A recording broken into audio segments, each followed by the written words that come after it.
the end of the day, we somehow, in Israel, and somehow, I think, in Jewish life, developed this mystical belief in the power of advocacy. And we really, truly believe that what we need to do as a collective is convey our message based on historical facts and legal arguments to the world. But you know what, my friends? It's not about what we say. It's about what they hear. And in order for us to understand what is it that they hear, we need to study them. And that's exactly what the League has been doing. It's not about debating. It's about building relationships, long-term relationships, strategic relationships. And I'm proud to be part of this endeavor. I became familiar with the work of the League in the early 90s while serving in Los Angeles.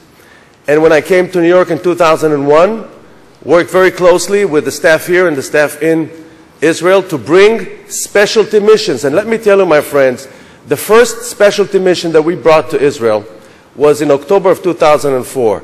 We took 12 people that write about architecture.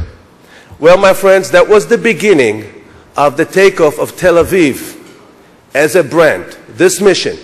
When you read today stories written by a journalist whose name is David Kaufman about Tel Aviv, you should know David Kaufman came to Israel on his first mission with the America-Israel Friendship League and published since then more than 10 stories about Tel Aviv in the New York Times, in New York Magazine, in New York Post, and other major publications.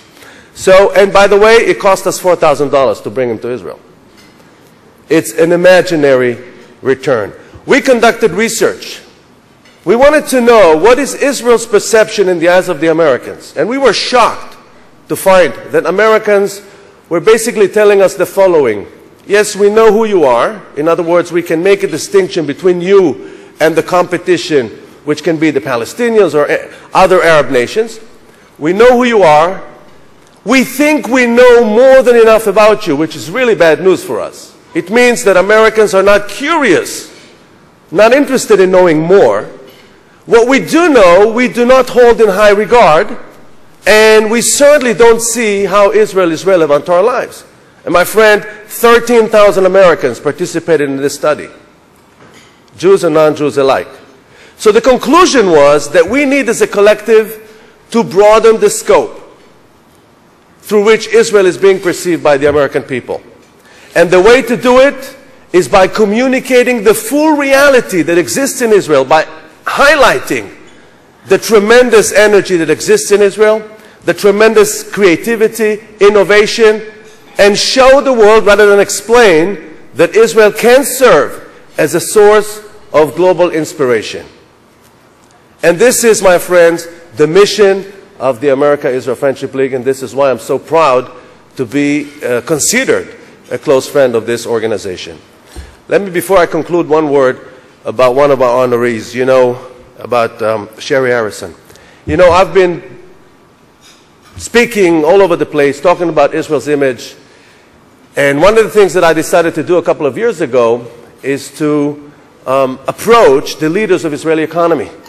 And usually Israeli CEOs and owners, not to offend anyone in the room, they won't give you more than 5 to 7 minutes.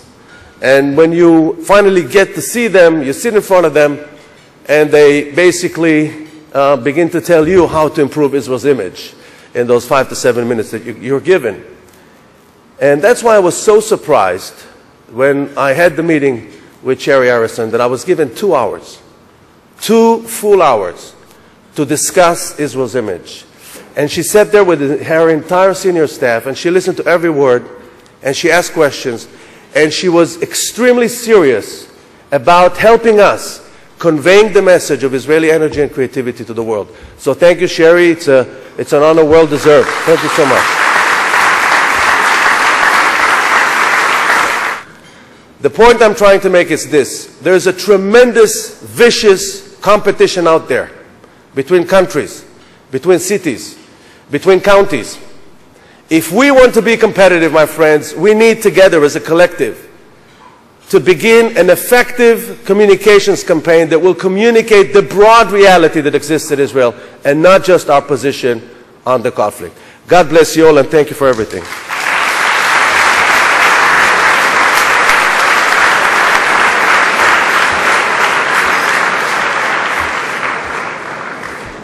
Thank you, Ido.